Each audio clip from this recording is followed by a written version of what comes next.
হিরণ্যকশিপুরকে সামনে যেই না পেয়েছে, এই উরু দেশে ফেলেছে। এই চিত্রপটটা দেখবেন বাজারে বিক্রি হয়।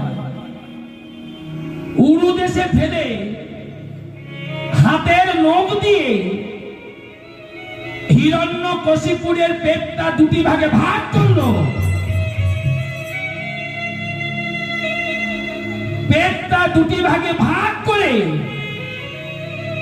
হিরণ্যকশিপুরের পেটের ভিতর থেকে ভগবান নারীগুলো টেনে টেনে বার করলো। নারীগুলো টেনে টেনে বার করে গলায় মালা তৈরি করেছে। তার ভিতরে তিনখানা নারী ভগবান চিবি চিবি সেবা করছে। নিতাই গৌর হরি বল। এই তিনটে নারীর নাম হলো